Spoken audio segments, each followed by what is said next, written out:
우리가 흔히 어떤 사람들을 이야기할 때 호감 간다 해서 반드시 그 사람이 좋은 사람은 아닙니다. 배신은 너무나 다른 사람에 대한 맹신 때문에 생겼다 볼 수 있습니다. 싸한 느낌이 주는 어떤 정보가 있습니다. 그런 사람들은 가능한 만나지 않도록 하는 것이 좋습니다.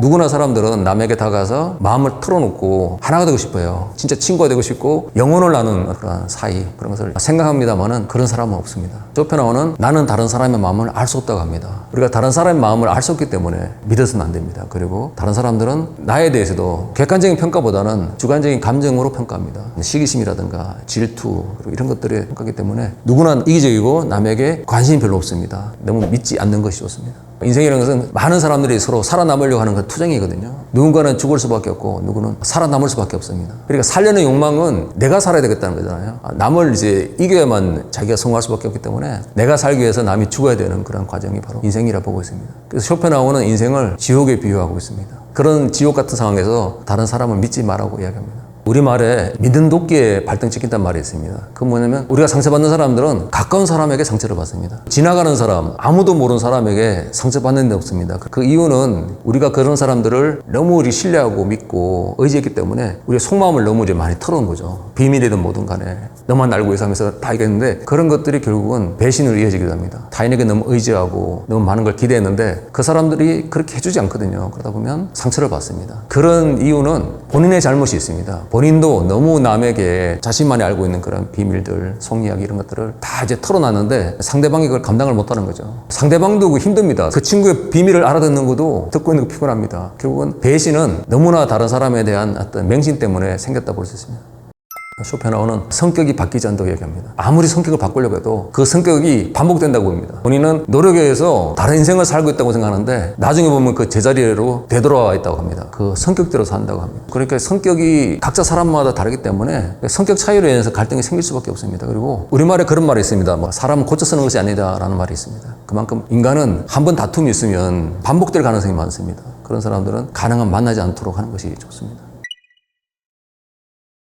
호감이 가는 사람들은 마음이 열려있고 이해력이 높고 하는 사람들이 있죠. 호감이 가지 않는 사람들은 좀 권위적이고 꼰대 같은 사람들이 있고 자기 속마음을 잘 드러내지 않는 사람들이 많습니다. 그래서 근데 만나보면 우리가 볼 때 호감 가는 사람들은 사회에서 잘 보이기 위해서 자신을 포장하는 일이 많기 때문에 반드시 좋다고는 볼 수가 없습니다. 오히려 우리가 볼 때 무뚝뚝한 사람들이 진실하고 속이 깊은 일들이 많습니다. 그래서 우리가 사람 평가할 때 외모로 평가하면 안 되고요. 그 사람이 우리에게 지나치게 예의 바른 경우는 좀 경계할 필요가 있습니다. 호감 간다 해서 반드시 그 사람이 좋은 사람은 아닙니다. 우리가 이제 첫인상으로는 알 수가 없습니다. 일단은 싸한 느낌이 주는 어떤 정보가 있습니다. 그걸 이제 믿고 경계를 할 필요가 있습니다만은 많은 경우 우리가 첫인상을 보고 잘못 판단하는 경우도 있습니다. 왜 싸한 느낌이냐면 예전에 과거의 경험들이 있어 그렇습니다. 그러니까 우리가 흔히 어떤 사람들을 이야기할 때 과거에 어떤 그런 이미지가 있다면은 이어지는 경우가 있습니다. 그래서 그런 경험에서 나온 것은 무시할 수 없습니다. 이런 사람 만나서 이렇더라 하는 경험이 있기 때문에 나이가 많이 들수록 어떤 직관력이 생기게 됩니다. 근데 그 직관력이 반드시 맞지는 않습니다만은 저런 사람이 저렇구나라고 판단하는 경우가 있습니다. 잘못된 판단일 수도 있고 정확한 판단일 수도 있습니다. 근데 일단은 사람들은 겪어봐야 됩니다. 그래서 싸한 느낌이 드는 사람이라더라도 의외로 사람이 진솔할 수 있기 때문에 의외로 사람이 좋은 사람일 수 있습니다. 저 같으면은 정말 어려울 때 돈을 빌려줄 수 있는 사람들은 믿을 만한 사람들입니다. 왜냐하면 돈이라는 것이 우리가 볼 때는 그냥 살아가는 수단이기도 합니다만은 정말 좋은 사람인가 아닌가를 구분할 수 있는 기준이기도 합니다. 보통 돈을 빌려줄 때 받지 않을 생각으로 빌려주는 사람도 있거든요. 만약 힘들 때 돈 빌릴 수 있는 사람들은 좋은 사람입니다. 용기를 북돋아주는 사람도 중요합니다만은 가장 힘들 때 돈을 빌려줄 수 있는 사람이 진짜 친구입니다. 통장에 아무것도 없고 진짜 이 자살까지 갈지도 모르는 그런 아주 경제적으로 궁핍한 상황에서 돈을 빌려줄 수 있는 사람이 진짜 좋은 사람입니다. 그렇지만 그런 사람이 그래 많지는 않을 거예요. 머뭇거려야 되겠죠. 저 친구 이런 말 해도 될까라고. 근데 안 좋은 친구는 그냥 가볍게 농담이나 하면서 이렇게 지내는 친구들은 위기에는 도움이 되지 않습니다. 그래서 우리가 생각할 때 내가 진짜 힘들 때 진짜 경제적으로 도움을 줄 수 있는 사람이 누가 있을까 우리 생각해 볼 수 있습니다. 그리고 내가 성공했을 때 함께 기뻐해 주는 사람이 있는가, 시기 질투하지 않고. 근데 만약 우리가 못 될 때는요, 많은 사람들이 가슴 아파하는 사람도 있습니다만은 많은 사람들이 잘 됐다는 사람도 있습니다. 실제로 우리가 잘 됐을 때 칭찬해 주는 사람들은 그래 많지가 않습니다. 그리고 힘들 때 나를 도와주고 내가 성공했을 때 박수를 치줄 수 있는 사람들이 가장 좋은 사람입니다. 근데 굉장히 드물다고 할 수 있습니다. 성공하면은 축하한다고 연락하는 사람들이 몇 명 있을지는 직접 겪어보시면 알 것 같습니다. 값은 아니고요. 힘들 때, 내가 진짜 생활비가 없고 할 때를 말하고, 술값 내는 친구는 좋은 친구 아닙니다. 술값 내는 친구는 그걸 통해서 자기가 돈 있다는 과시하려고 하는 허영심입니다. 그 사람은 내가 한잔 사면서 뭔가 어깨 힘주고 박수 받고 하면서 남의 시선에 맞춰 살아가는 그런 사람입니다. 친구라고 하면은 우리가 솔직하게 내 마음을 다 말해야 된다는 생각을 합니다. 이제 그것이 잘못된 것입니다. 가령 이제 친구에 대한 평가를 하는 경우, 우리가 친한 친구라 해서 친구에게 나의 본심을 그대로 이야기하는 겁니다. 내가 볼 때 너는 이래, 너는 이런 장점이 있고 단점이 있어 라고 말하는 것도 굉장히 위험합니다. 그래서 솔직하게 말하는 어떤 그런 관계가 좋지는 않습니다. 그리고 부모 자식 간도 마찬가지입니다만은 우리가 자기의 속마음을 털어놓는 것이 상처를 줄 수 있습니다. 그리고 자신의 고민이라든가 미래에 대한 꿈이라든가 이런 것도 그대로 말하지 않는 게 좋습니다. 그런 것들이 그 친구들에게는 또 상처가 될 수 있고 열등감이 될 수 있기 때문에, 가령 이제 내가 친구에게 내가 힘든 일을 털어놓으면 그 친구도 힘듭니다. 피곤하거든요. 만약 내가 잘된 경우 그런 이야기도 이야기하면은 듣는 사람이 기분이 좋지는 않습니다. 그러니까 좁혀 나오는 자신의 비밀은 자신에게만 털어놓으라고 합니다. 그런 것들은 자신의 어떤 일기장에 쓰는 것이 제일 좋습니다. 그러니까 그게 내 마음을 다 알아주는 사람이 없습니다. 옛날부터 친구하면 뭐 그런 환상이 있어요. 내 마음을 그대로 알아주는 투명한 어떤 관계라고 생각하는데 그런 사람이 없다는 겁니다. 좋은 내용 같은 경우는 이제 시샘을 자극하고, 안 좋은 같은 경우는 약점이 될 수도 있습니다. 뒷담화로 갈 수가 있기 때문에, 그러니까 내가 그 친구한테 이야기했는데 그 친구가 그 이야기를 발설하지 않는다는 보장이 없습니다. 좋은 일도 소문납니다. 성공해서 돈을 벌었다는 소문이 퍼지면 다들 밥 사라고 그러겠죠. 실패했다고 한탄하게 되면 그런 것도 다 소문납니다. 요즘 같은 경우는 SNS에 바로 올라가기 때문에 이미지 관리를 위해서라도 진짜 말조심을 할 필요가 있습니다.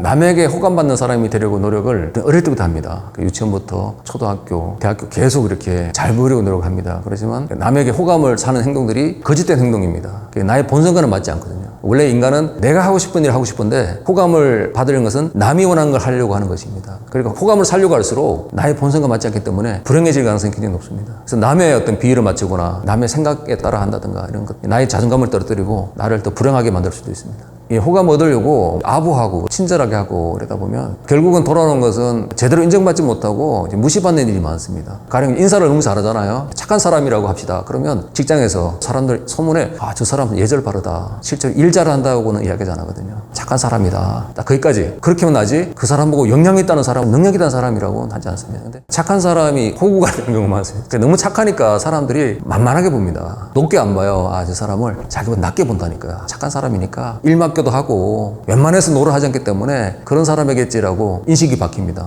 근데 원래 그 사람이 생각했던 건 달라요. 그 사람은 더 인정받고 하는데 일을 잘해야 인정을 받거든요. 평생을 그렇게 남에게 아부하고 자존감을 굽혀서 산다고 해서 성공과 출세가 보장되지 않습니다. 남들이 오히려 그 사람을 우습게 보는 수도 있습니다. 오히려 남에게 아부하기보다는 자신의 역량을 키워가는 사람들이 더 좋습니다. 묵묵하게 자신의 일을 하는 사람들이 오히려 남에게 언젠가는 더 빛을 볼 가능성이 많습니다. 자존심이라는 것은 나를 긍정하는 마음입니다. 많은 경우 남들이 평가하는 거에서 만들어집니다. 옷도 좀 잘 차려입고 좋은 차에 좋은 집에, 그래서 남들에게 잘 보이려고 이렇게 말을 하고 하는 어떤 그런 것들이 남에게 너무 이제 의존하는 경우 쉽게 무너질 수 있습니다. 자존감보다 더 중요한 것은 쇼펜하우는 자긍심이랍니다. 자존감은 남으로부터 얻으려는 것입니다. 자긍심은 내가 나로부터 얻는 그러한 것을 말합니다. 자존감은 쉽게 깨질 수 있습니다. 왜냐하면 자존감은 남들이 평가하기 때문에 내가 아무리 열심히 해도 남들이 평가를 하지 않으면 그것이 깨집니다. 아무리 공부도 열심히 하고 노력도 많이 하고 사업을 열심히 아무리 하더라도 고객이 나를 무시하고 사회가 좋지 않으면 그 노력이 물거품이 되는 일이 많습니다. 그러다 보면 자존감이 떨어지죠. 그러니까 내가 노력을 했는데 세상이 그렇게 되지 않습니다. 원래 그래요. 원래 노력한 만큼 되면은 모든 사람이 이제 성공했겠죠. 자긍심은 뭐냐면 남들이 나를 평가하는 게 아니라 내가 나를 평가하는 그러한 겁니다. 이 세상이 나를 아무리 무시하더라도 내가 나를 평가하는 그런 기준을 확고해야 됩니다. 가령 이런 거죠. 남들이 나를 무시하고 제대로 인정받지 못하고 성공하지 못하고 돈은 크게 못 벌었습니다만은 그런 자존감이 이제 떨어질 때 밑에 자긍심은 올라옵니다. 자긍심은 내가 나를 볼 때 이 정도면 괜찮지 않느냐라는 거예요. 그러니까 우리가 세상 살다 보면 남들로부터 좀 무시당하고 실패하는 애들이 굉장히 많습니다. 위축이 되고 어깨가 이렇게 좀 수그러들고 풀이 죽어요. 그런 경험을 통해서 한번 꺾여봐야 됩니다. 꺾여보고 한번 깨져보면 밑에서 올라오는 감정이 있는데 그것은 남은 괜찮지 않을까라는 그런 것이 있는데요. 그래서 이제 자긍심이 우리 마음속에 있는데 다만 모를 뿐입니다. 우리가 바깥만 보고 자존감을 막 키워놨어요. 돈, 명예, 차, 남들로부터 이렇게 인정받으면서 올라가는 자존감이 있습니다만은 언제가 무너지기 마련이고요. 내 마음속에 있는 절대로 깨어지지 않는 나에 대한 평가, 나 이 정도면 괜찮다. 근데 이미 우리는 자긍심을 갖고 있습니다. 그 힘으로 살아가고 있는데 잘 몰라서 그러죠. 한 남자는 무시를 당해봐야 돼요. 아이, 뭐, 그 사람 말이야. 맨날 인사만 하고 말이야. 착한 것 같은데, 일은 잘 못해. 이런 말 들어봐야 됩니다. 잘못한 거죠. 남에게만 계속 이렇게 한데. 그럼 밑에 슬픔과 좌절 뒤에 밑에 있습니다. 나는 그래도 괜찮지 않을까. 거기서 출발해야 됩니다. 내면이 강한 사람들은 고통에 대한 면역력이 있다고 볼 수 있습니다. 그러니까 인간이 처음부터 고통을 겪지는 않거든요. 우리가 어릴 때는 해맑게 웃습니다. 고통을 겪어본 적이 없어요. 항상 즐겁고 웃음이 가득한 어떤 천국과 같다고 합니다. 청년기에 고통을 겪게 됩니다. 마음대로 안 된다는 걸 겪게 됩니다. 청년기는 욕망이 큽니다. 열심히 일하고 일한 만큼의 대가를 바라려고 하는데 그렇게 되지 않습니다. 그래서 쇼펜하우는 청년기가 가장 불행하다고 합니다. 한번 좌절을 겪게 되고 일부는 그 고통에 쓰러집니다. 쓰러져서 마치 배가 침몰하듯이 뭐 죽는 경우도 있고 그것에 꿋꿋하게 고통을 견뎌내는 사람들이 있습니다. 그렇게 되면 그 과정에서 노력한 만큼 인생이 잘 안 풀린 경우 그것에 대한 내공이 생겨납니다. 타인에 대한 호의를 받으려고 하는 것보다는 내 마음에 대한 자부심 같은 것을 갖게 됩니다. 그래서 보석이란 말을 했는데요. 내공이 단단한 사람들은 많은 고통을 통해서 자신만의 어떤 그런 확고한 기준을 갖게 되는 걸 말합니다. 그러려면 고통을 겪어보고 많이 깨져봐야만 됩니다. 많이 깨어지다 보면 자신 안에 진짜인 보석이 드러납니다. 제가 볼 때는 남이 뭐라든 관계없이 자신만의 꾸준한 노력이 필요하다 볼 수 있습니다. 그러니까 자신만이 좋아하고 자신만이 할 수 있는 것을 찾아야 됩니다. 그것이 뭐 돈이 안 되더라도 명예가 안 되더라도 시작을 해야 됩니다. 그러다 보면 거기서 길이 생길 수도 있습니다. 우리가 인생은 짧은데 사회가 만들어 놓은 틀이 있습니다. 그런 기준에 따라 살아가지 말고 내가 진짜 하고 싶은 거, 할 수 있는 걸 찾아가지고 그걸 꾸준히 10년만 하게 되면 그걸 통해서 성공도 하고 성공 뒤에 돈도 따라오지 않을까 싶습니다. 쇼펜하우는 40살 때 굉장히 어려웠거든요. 40살 때 직장도 없고